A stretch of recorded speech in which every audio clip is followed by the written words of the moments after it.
A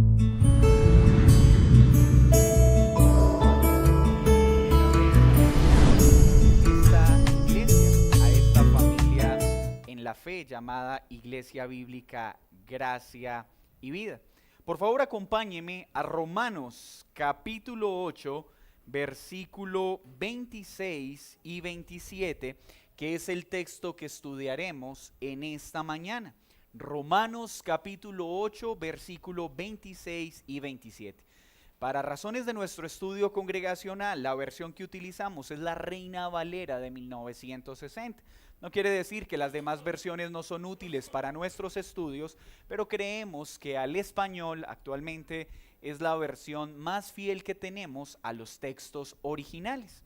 Vamos a leer entonces Romanos 8, versículo 26 y 27. Y de igual manera el Espíritu nos ayuda en nuestra debilidad, pues qué hemos de pedir como conviene, no lo sabemos, pero el Espíritu mismo intercede por nosotros con gemidos indecibles. Mas el que escudriña los corazones sabe cuál es la intención del Espíritu, porque conforme a la voluntad de Dios intercede por los santos. Señor, en vano nos reuniríamos en esta mañana si tu Espíritu Santo no se hace presente para guiarnos a toda verdad. En vano nos reuniríamos esta mañana si tú no tienes a bien preparar nuestros corazones para que hoy tu palabra transforme nuestra vida. Traiga consuelo al que esté pasando aflicción. Traiga certeza a aquel que ha recibido una respuesta de sus oraciones contraria a lo que bien desea. Que hoy tu pueblo pueda tener la certeza que mientras llega ese día glorioso en que nos encontraremos contigo, hemos recibido el Espíritu Santo como el consolador, como el tutor que nos guiará seguros hasta el final. Por favor, dame gracia para enseñar hoy tu palabra y que hoy como tu pueblo seamos prontos para confiar en lo que hoy nos enseñarás. En Cristo Jesús, amén y amén.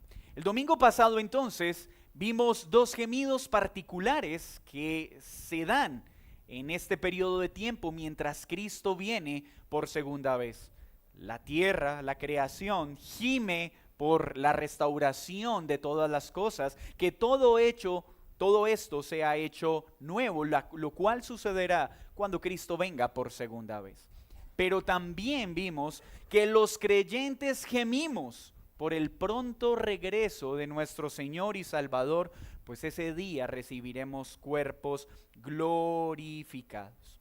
También aprendimos que el creyente tiene algo seguro, y es que en este periodo de peregrinaje sí o sí afrontaremos sufrimientos. Pero estos sufrimientos, como bien lo aprendimos, son temporales y no se comparan a la gloria futura que aguardamos en los méritos de nuestro Señor Jesucristo. Pero alguno podría decir, bueno, es una excelente noticia saber que al final de todas las cosas habrá una gloria que no alcanzamos a describir ni contemplar. Hoy entonábamos un cántico que nos recuerda esa ciudad de Dios, aquel lugar donde ya no habrá pecado, donde ya no habrá tristeza, donde no habrá dolor. Pero, ¿y qué mientras ese día llega? Me alegra saber el fin de la historia, podrá decir alguno, pero ¿y qué de mis dolencias presentes mientras esa promesa se cumple? ¿No le ha pasado a usted que en medio de la tribulación suelen acercarse personas bien intencionadas, muy amorosas, a decirnos, tranquilo, después de la tormenta viene la calma? No se preocupe, entre más oscuro se pone el día es porque está próximo a amanecer. No te preocupes, todas las cosas que te están pasando tienen un propósito. Y aunque esto es verdad, muchas veces no trae consuelo, sino molestia y frustración. ¿Por qué tenemos que lidiar con el dolor y el sufrimiento? ¿Por qué a veces se extiende más de lo que nosotros queremos? La Escritura nos enseña que es sencillamente porque Dios está formando en nosotros a Cristo mismo. Pero esto lo veremos el próximo domingo. Pero la esperanza que hoy el apóstol quiere entregarnos es que mientras ese día anhelado llega, Dios nos ha dado una provisión para poder permanecer firmes en medio del sufrimiento. Hermanos, no podemos prometer que no sufriremos, pero sí podemos prometer que en medio de esas aflicciones Dios nos ha dado su Santo Espíritu. Por favor, si usted algún día escucha a un predicador que le dice, está sufriendo, traiga plata, siembre, por favor, corra, porque no es un predicador. El título de ese hombre es un ladrón. Dios no dice que el sufrimiento se va con dinero. Dios no dice que el sufrimiento se va con sacrificios o ciertos rituales.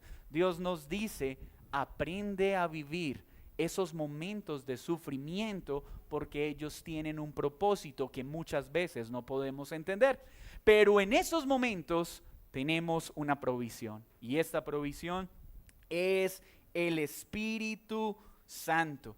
La vida cristiana nos habla de una esperanza futura, un final feliz, pero también nos dice que en ese camino tenemos un sustentador, un consolador que no nos dejará un solo instante hasta que lleguemos a la meta. La estructura de nuestra enseñanza hoy es sencilla. Primero, el Espíritu Santo nos ayuda en la debilidad. Segundo, el Espíritu Santo nos ayuda cuando no sabemos qué pedir. Y tercero, el Espíritu Santo intercede por nosotros según la voluntad del Padre. Y eso subráyelo muy bien, por favor. El título de nuestra enseñanza es El Espíritu Santo y su papel en la debilidad del creyente. Veamos la primera parte y lea conmigo entonces el versículo 26. Y de igual manera, dice Pablo, el Espíritu nos ayuda en nuestra debilidad. Es decir, así como aguardamos confiados esa gloria venidera de la que Pablo habló en la sección anterior, ahora nos dice, de esa misma manera podemos estar seguros de ¿qué? De que en esos momentos de debilidad el Espíritu nos ayuda. Tenemos la certeza de que Él está con nosotros, de que no nos deja ni nos abandona. Muchos piensan erróneamente que los cristianos son personas fuertes a la hora de enfrentar las dificultades. Pero los cristianos no son personas fuertes. El cristiano es alguien débil con un Dios fuerte que lo sostiene en medio de la debilidad. Ojo, las religiones antropocéntricas, es decir, que ponen al hombre como el centro de las cosas, dicen, es que tú tienes el poder. Saca al campeón que hay dentro de ti. Vamos, enfrenta al mundo porque todo lo puedes. Esas son religiones humanas. La Biblia nos dice, tú eres débil porque eres un gran pecador. Pero en tu debilidad hay un Dios que se perfecciona.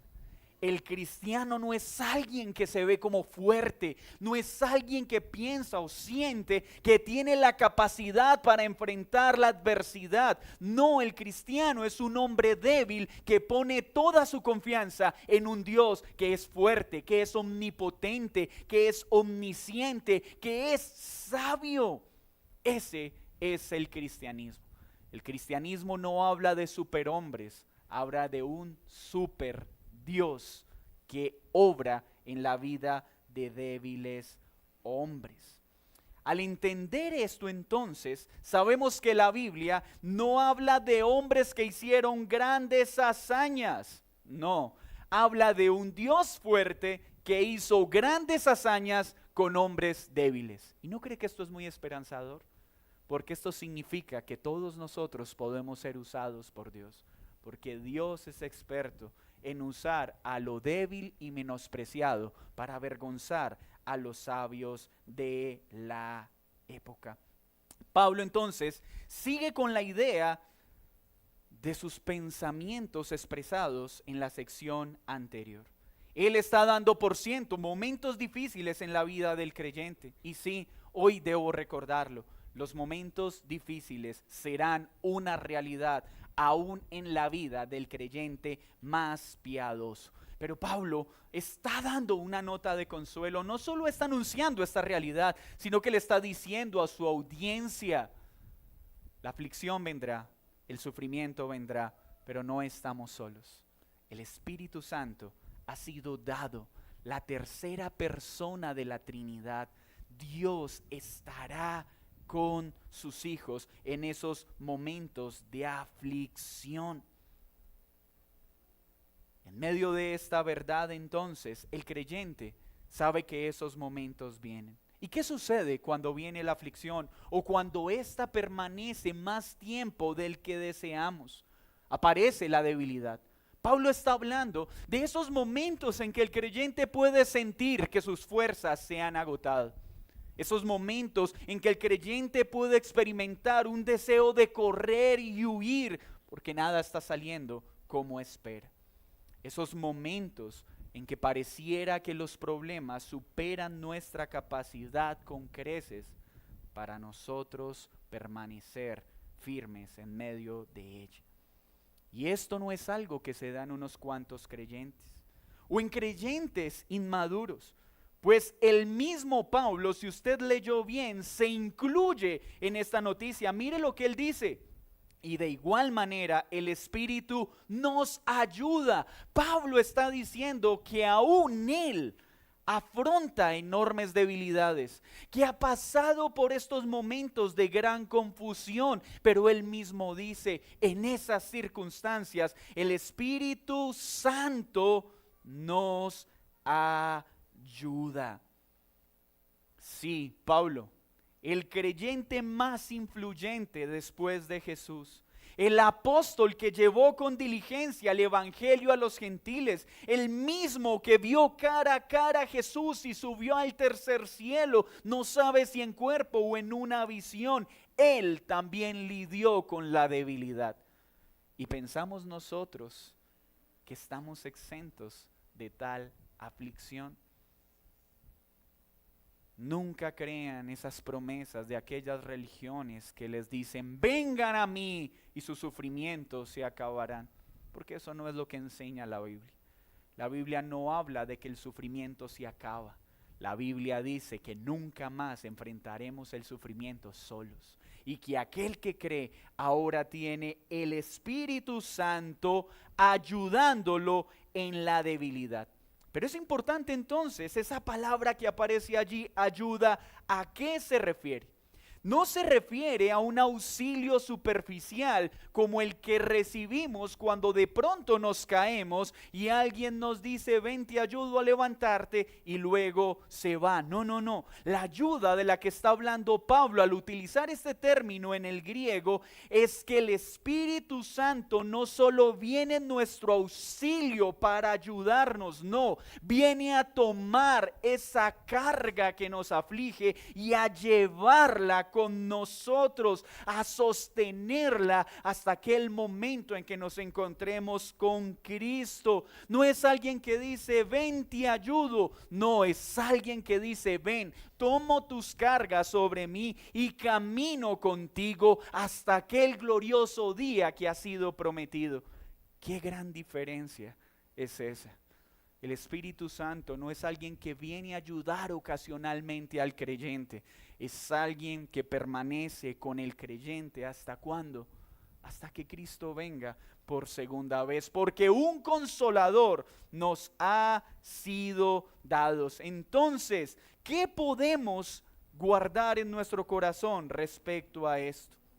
Que en esos momentos de debilidad, en esas situaciones innumerables que se presentan para hacernos caer, aquellos momentos en que la debilidad parece ser lo que nos caracteriza, el Espíritu Santo siempre vendrá en nuestro auxilio y no nos dejará abatidos por muchos que sean los males que nos aquejan. El Espíritu Santo siempre vendrá para levantarnos, asistirnos y caminar con nosotros hasta el fin. Entonces, primera realidad, habrá debilidad, pero promesa, el Espíritu Santo siempre vendrá a auxiliarnos. Y no un auxilio superficial, sino un auxilio sólido y permanente hasta que nos encontremos con Cristo. Pero miren qué más hace el Espíritu Santo en esos momentos de debilidad.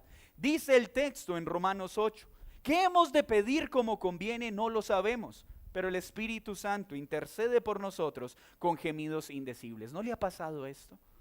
Viene la aflicción, viene la enfermedad, viene el dolor. Señor, no sé ni cómo pedirte. No sé cómo clamar a ti en esta difícil circunstancia. Hay momentos tan difíciles que no sabemos cómo pedir. Ejemplo, Señor, ¿qué es lo más conveniente? ¿Pedirte que me sanes? Ya no quiero más esta enfermedad. O decirte, Señor, y si esto es lo mejor para mí, entonces dame la fuerza para lidiar con ella. O llévame contigo. Ya no quiero lidiar más con la enfermedad. ¿No son estos los pensamientos que a veces vienen? Y hay un momento en, ¿qué es lo que debemos decir? Debo decir, Señor, llévame a tu presencia. Pablo lidió con esto. Señor, pues ¿qué hay más glorioso que estar contigo? O déjame con vida, porque el vivir en Cristo es ganancia y muchos se verán beneficiados por ello. Hay momentos donde nuestras situaciones nos abruman de tal forma que quedamos tan aturdidos y tan confundidos que no sabemos qué pedir. Oh Señor, ya no quiero pasar más por esta tribulación económica que me agobia, no tengo cómo suplir para las necesidades de mi hogar. Oh Dios, vuelve a prosperarme. Pero, ¿y si vuelves a prosperarme y vuelvo y me alejo de ti? ¿Qué es lo mejor? Y si este estado es la causa por la que te amo y te conozco, ¿no es acaso este el estado ideal para mí? Qué complejas son estas situaciones. O que cuando vemos sufrir a alguien que amamos, oh Señor, que no sufra más, llévatelo ya a tu presencia. Oh Señor, más bien permíteme aprender lo que quieres que aprenda mientras este ser que amo y está sufriendo parte a ti. ¿Qué es lo que debo de pedir? Pues Pablo nos dice, tranquilos, que cuando esos momentos de confusión vengan, tenemos uno que sabe lo que debemos pedir. Hay uno que intercede por nosotros cuando no sabemos pedir. Y saben que esto también es esperanzador, porque si en algo somos buenos, es haciendo malas oraciones. Egoístas, torpes en lo que pedimos, con errores doctrinales que a veces serían imperdonables. Pero en esos momentos, ¿qué dice la Escritura? El Espíritu intercede. Él escudriña nuestro corazón y presenta una oración al Padre adecuada, una oración que nosotros mismos no podemos elevar. Miren esto, Pablo cuando está diciendo que hay momentos en que no sabe qué pedir en medio de la aflicción, estamos hablando de una persona que sabe cuál es el contenido de una oración. Si alguien era bueno en teología, era Pablo. Sabía que debía orar por un espíritu perdonador que le permitiera perdonar a todos que lo golpeaban cada vez que hablaba de Jesús.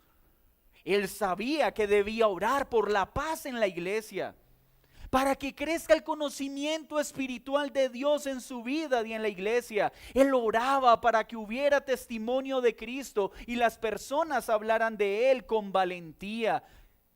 Él sabía que tenía que orar por valor en medio de la aflicción y la persecución, por compasión en medio de la necesidad, por gratitud hacia Dios.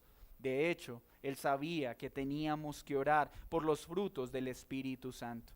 Pero él mismo experimentó momentos en los que no sabía cómo pedir, en los que no sabía cómo dirigirse a Dios. Y en esta sección me identifico con aquellos teólogos que hablan de que en este pasaje se está hablando de la intercesión del Espíritu Santo por el creyente y no a través del creyente. El texto dice el Espíritu mismo intercede por nosotros, no dice el Espíritu intercede a través de nosotros. O sea, Él mismo siendo Dios, la tercera persona de la Trinidad, nos mira con tal compasión que eleva ruegos y súplicas al Dios Padre en favor de nosotros. Qué gloriosa intercesión es esta. Pero ¿cómo intercede? Cuando no sabemos qué pedir, dice con gemidos indecibles. ¿Leyó bien? Con gemidos indecibles. Hermanos, la gramática es tan importante. No dice acá que el creyente ora con gemidos incomprensibles, con lenguajes inentendibles. No, dice que es el Espíritu que con palabras que no pueden ser comprendidas plenamente por el hombre, presenta ruegos al Padre por los hijos. ¿Qué quiere decir esto? Lo que él está diciendo es que el Espíritu Santo clama a Dios, presenta ruegos a Dios Padre en una forma tan intensa y tan fervorosa que aunque intentáramos decir lo que el Espíritu hace con nuestras palabras, no podríamos hacerlo. No hay palabras humanas que puedan describir esa preciosa intercesión en los momentos de nuestra debilidad. ¿Se imagina entonces el clamor que el Espíritu eleva por cada uno de los hijos? Y algunos quieren decir que no es el Espíritu que intercede porque piensan que acá se le atribuye debilidad a la tercera persona de la Trinidad. Pero aquí no estamos hablando de debilidad. Aquí estamos hablando de un ruego amoroso y fervoroso que no contradice su santa dignidad. Estamos asegurando que ese clamor del Espíritu es tan perfecto, tan intenso, que el Padre con alegría lo recibirá. Veamos esto en un suceso práctico de Pablo, porque es importante aterrizar los conceptos. Hasta acá estamos diciendo que la debilidad vendrá y que habrán momentos en que no sabremos qué pedir. Pero en esos momentos el Espíritu intercede por nosotros. Porque ¿qué hace el Espíritu? Escudriña nuestro corazón. El Espíritu conoce nuestra verdadera necesidad. Miren lo que le pasó a Pablo en 2 de Corintios 12:7. Acompáñeme por favor. 2 de Corintios 12:7.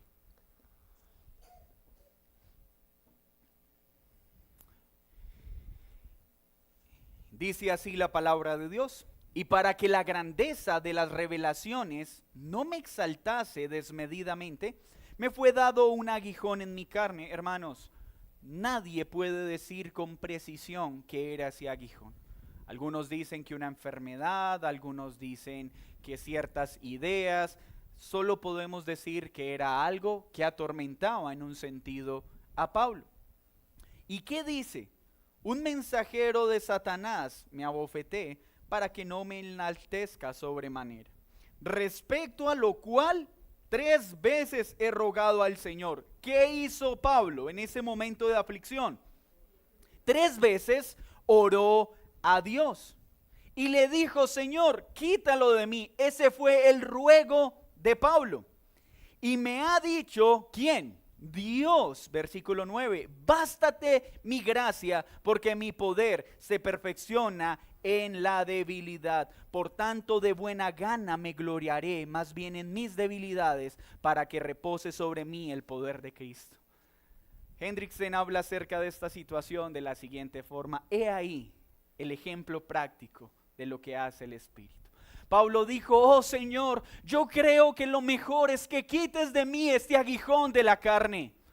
El Espíritu Santo Va y mira la aflicción a Pablo, va y mira su corazón, intercede a Dios Padre y dice: no, Señor, este hombre necesita que ese aguijón permanezca. Y Dios Padre responde a aquella intercesión del Espíritu que conoce lo mejor del ruego de aquel quien lo está levantando. Y entonces Dios le dice: escuché tu oración, pero es más fuerte el gemido del Espíritu Santo. Y es a Él a quien atiendo, porque Él todos los ruegos que presenta es conforme a mi voluntad. Qué impresionante esto. Porque esto entonces nos aclara que Dios escucha todas nuestras oraciones, pero el Espíritu Santo las perfecciona. Y al final la respuesta no será conforme a lo que yo deseo, sino conforme a lo que el Espíritu de Dios sabe que es mejor para mí. Mire el versículo 27. Mas el que escudriña los corazones, porque es claro, a veces nuestras oraciones por fuera parecen bastante piadosas. Oh Señor, te ruego que quites esta enfermedad, porque quiero servirte diligentemente. Y uno podría decir: wow, sí Señor, sana a este hermano. Pero el Espíritu Santo, ¿qué hace? Escudriña los corazones y ve lo que nosotros no podemos ver a simple vista y dice: Señor, este hombre te ama, pero permanecer enfermo le hará bien. Susténtalo en la enfermedad. Oh Señor, si tú me prosperas nuevamente esta vez, viviré solo con el 10 de mis ingresos y con el resto construiré casas, colegios y ayudar. Wow, Señor, sí, por favor, multiplícale. Pero el Espíritu Santo que escudriña el corazón dice: no, este hombre tiene un serio problema con el dinero. Y lo mejor para él en este momento es que permanezca en esta condición para que te conozca y aprenda a amarte a ti más que a los bienes. Pero no es lo que queremos, ¿cierto? Pero gloria a Dios, porque vamos a recibir no lo que queremos, sino lo que verdaderamente necesitamos. Y esto asustaría donde el que decide por nosotros fuera alguien imperfecto. Pero ¿saben qué nos debe tranquilizar? Que aquel quien decide es perfectamente sabio.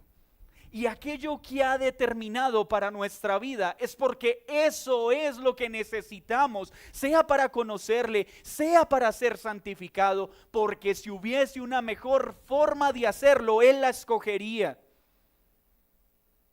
No dejes de clamar, no dejes de orar, pero descansa en que si has creído en Cristo, al final la respuesta no será conforme a lo que quieres, sino conforme a lo mejor para ti. Y aquí es donde el pueblo dice amén. Porque ese es el Dios de la Biblia, no un Dios que se deja manipular o comprar con dinero como si fuera un chamán. No. Dios lo que nos pide es fe y confianza. Y quiere decir que dejamos de orar y clamar para que nos sane, para que restaure nuestras finanzas. No, lo seguimos haciendo porque sabemos de su poder. Pero ahora no nos afligimos cuando la esperanza es diferente a aquello que tanto deseamos. ¿Y saben por qué es importante saber que Él escudriña nuestro corazón? Mire lo que dice la palabra. Primera de Samuel 16:7, voy a leerlo para ustedes, pueden tomar nota y lo leen en casa. El hombre mira lo que está delante de sus ojos, es decir, nuestras oraciones generalmente están relacionadas por lo que ven nuestros ojos, por lo que hay alrededor, pero mire lo que dice la Escritura, pero el Señor mira el corazón. Dios no está mirando las circunstancias porque Él gobierna sobre ellas. Él está obrando en nuestros corazones a través de todas las circunstancias. Primera de Reyes 8:39 dice: solamente tú conoces los corazones de todos los hijos de los hombres.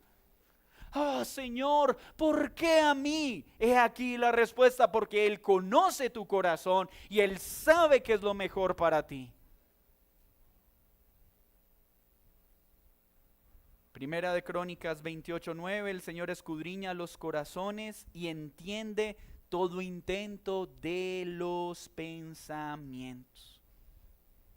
Oh Señor, tú me examinas, tú me has examinado y conocido.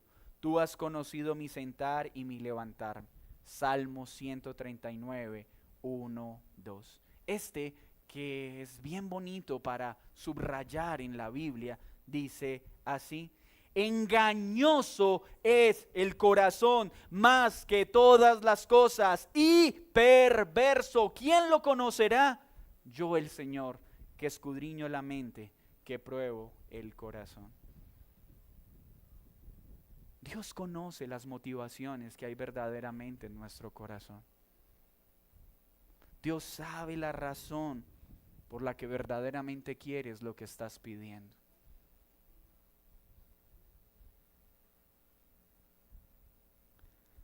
¿Qué podemos entonces concluir de esta sección? Mis hermanos, las aflicciones serán una realidad. Y aunque tenemos una promesa futura, mientras esa gloria futura viene, habrán momentos de mucha debilidad. Y serán tan fuertes que a veces no sabremos ni siquiera cómo orar. Pero tenemos el Espíritu Santo. Tú que estás afligido, que estás atribulado, confía en esta mañana, en esta promesa. Tienes el Espíritu Santo no solo como alguien que te ayuda, sino como alguien que sostiene tus brazos, que lleva contigo tus cargas, y aunque hayan momentos en que sientes que no podrás más, Él estará ahí para volver a imprimir ánimo y aliento a tu vida hasta que te encuentres con Cristo. No habrá una depresión que pueda tomar a un creyente y mantenerlo esclavizado por toda su vida, pues aún en el fango más profundo de la tristeza y la desesperación, el Espíritu Santo estará allí para levantarnos, sostenernos y llevarnos hasta el fin. Esa es la promesa que tenemos. ¿Y saben qué es lo mejor? Que no depende de nosotros. Es a pesar de nosotros, a pesar de nuestra debilidad, a pesar de nuestras torpezas, a pesar de que ni siquiera sabemos cómo orar. Él viene en nuestro auxilio, pero aún eso lo toma. Toma nuestras oraciones, mira nuestro corazón y dice: no, esto no. No, esto no. Y con clamor viene al Padre y: oh Padre, aquí estoy presentando este ruego por tu Hijo, para que por favor obres, para que esta respuesta le ayude a ser más como tú y menos como Él. Y entonces Dios Padre responde, porque todas las intercesiones del Espíritu Santo son conforme a ¿qué? A su voluntad. ¿A la de quién? A la de Dios, no a la nuestra. ¿Qué aprendemos entonces acerca de la oración? Que el punto principal y fundamental de toda oración es que ésta esté en armonía con la voluntad divina, porque nuestros propios deseos no le fuerzan ni le obligan. Es decir, mis deseos no obligan a Dios.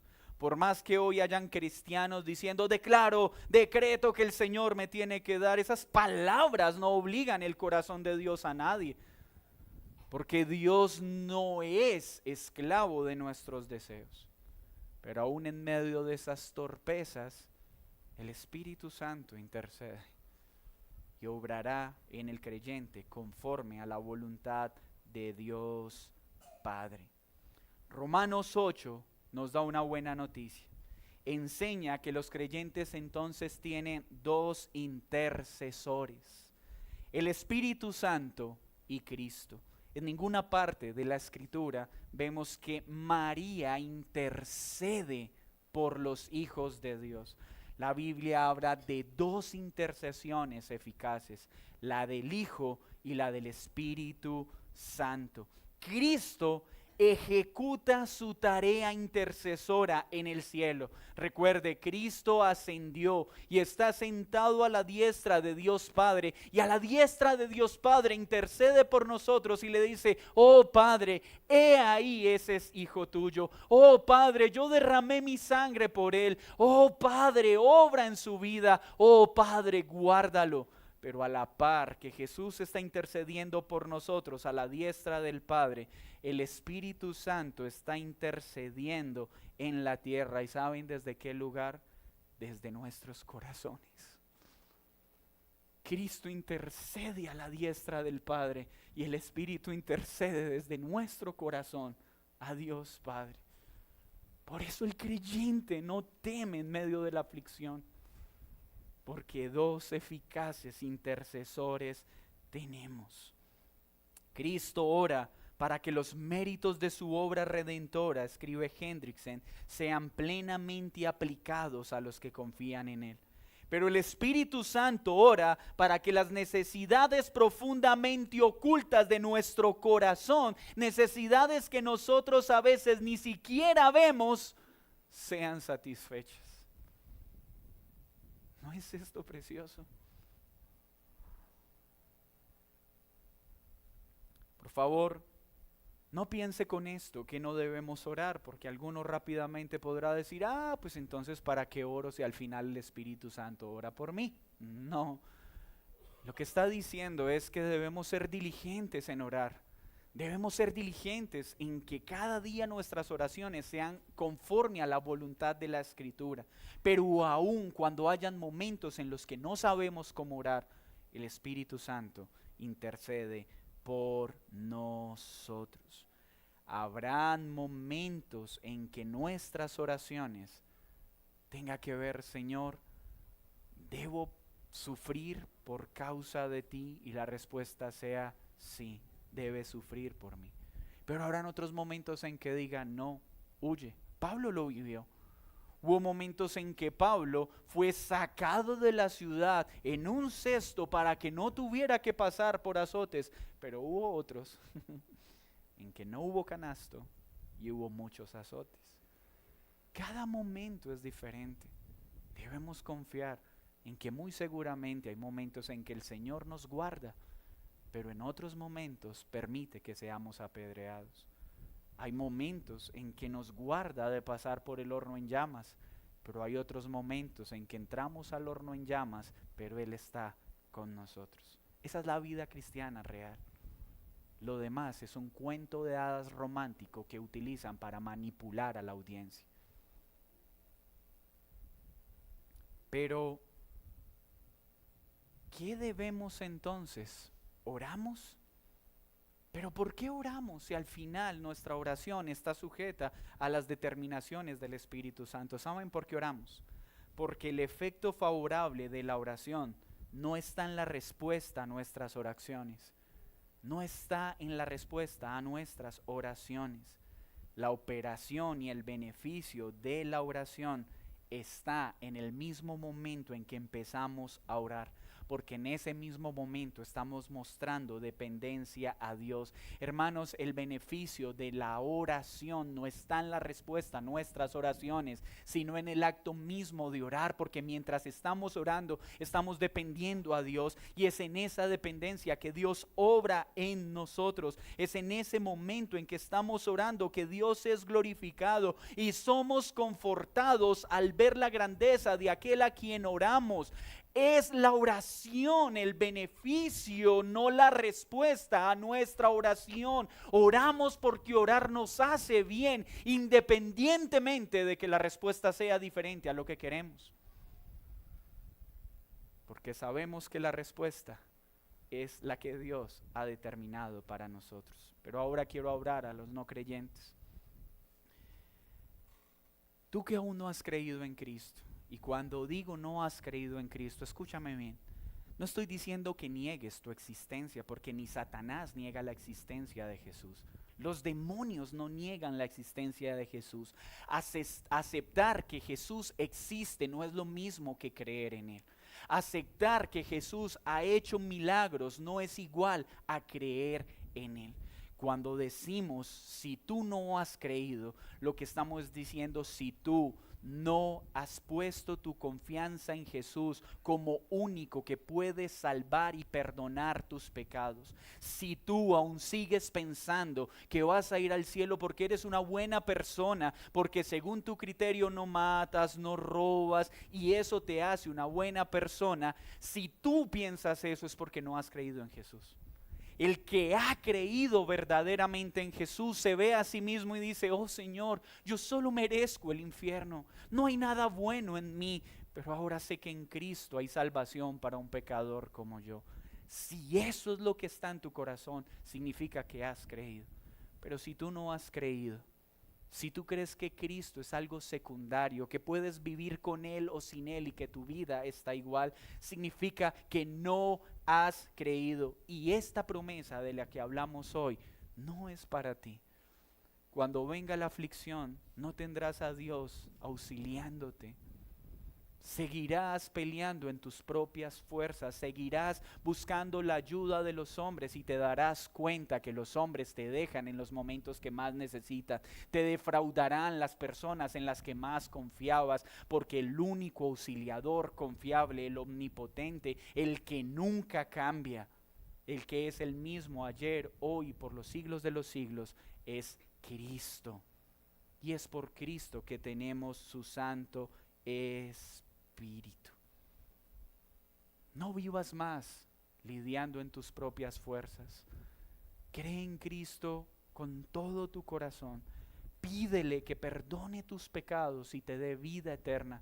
Y en ese mismo momento el Espíritu Santo vendrá a habitar en ti y nunca más volverás a estar en medio de la tribulación solo. Porque ahora tendrás uno que caminará contigo e intercederá por ti eficazmente. Y podrás descansar que en todo lo que está pasando es porque así ha clamado el Espíritu en nuestro favor. Señor, muchas gracias por esta mañana. Gracias por tu palabra de consuelo para tu iglesia.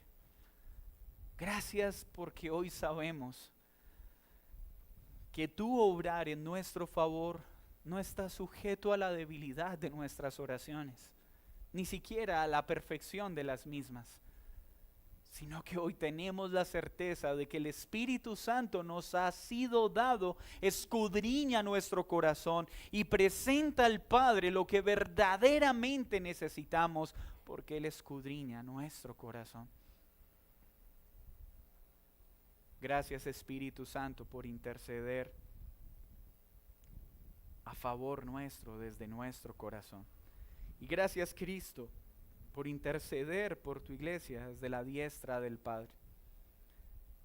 Gracias porque eres nuestro auxiliador en medio de la flaqueza y la debilidad.